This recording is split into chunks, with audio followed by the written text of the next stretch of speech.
We update our phones every few weeks, but some of us have not updated our mindset since high school.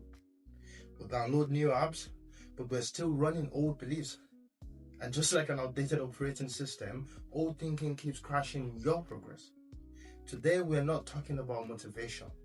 We're talking about a system upgrade and how to debug limiting beliefs, install better mental frameworks, and start running life on a version of you that actually works. Because if our minds are the operating system of our lives, it is time for an update.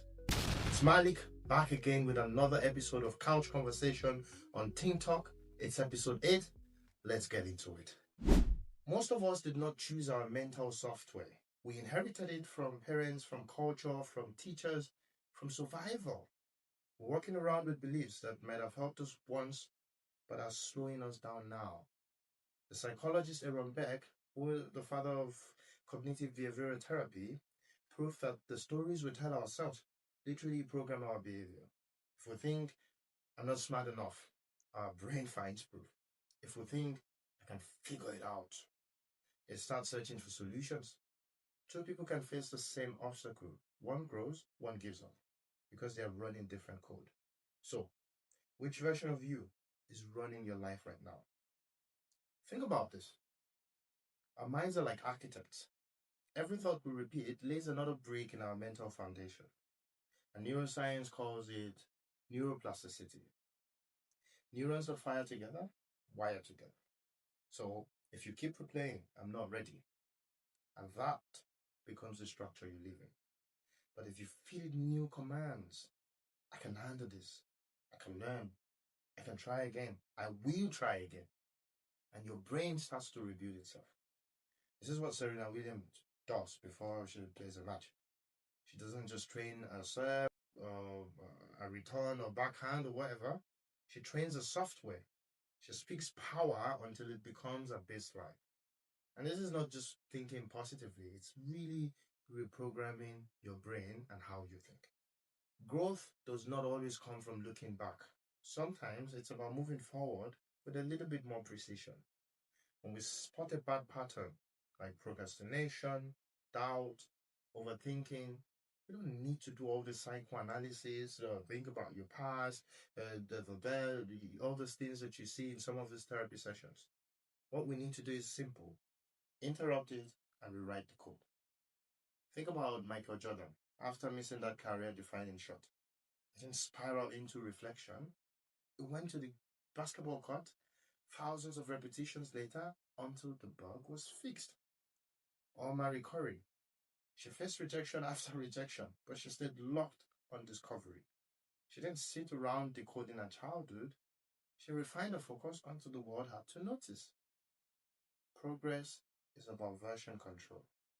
You see the glitch, you fix it, and you run a smoother operating system the next time. Our brains are brilliant, but they're also lazy. They take shortcuts to save energy, and those shortcuts become biases.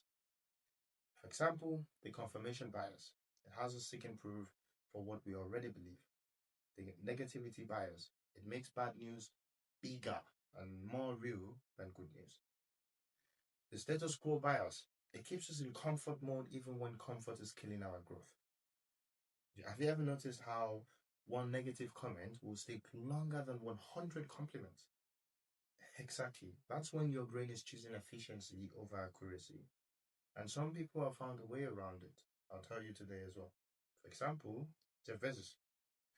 He once said that he trained himself to notice when emotions distorted logic, because naming a bias is the first step to beating it. When you are aware of a mental virus or the mental state, you can then turn it into harmless code. Once we clean up old patterns, we can start upgrading the way we think. Elon Musk does it through first principles. He will break problems down into physics, not opinions. Charlie Munger also did it by collecting mental models. Timeless principles that help him make fewer emotional decisions. We can do the same thing as well. We ask better questions, we challenge lazy thoughts, we redefine what failure means simply by doing that. When Thomas Edison said, I haven't failed, I've just found 1,000 ways that do not work, it was not being poetic, it was simply coding resilience into his mental framework. And that's the thing about beta models. They make clarity automatic.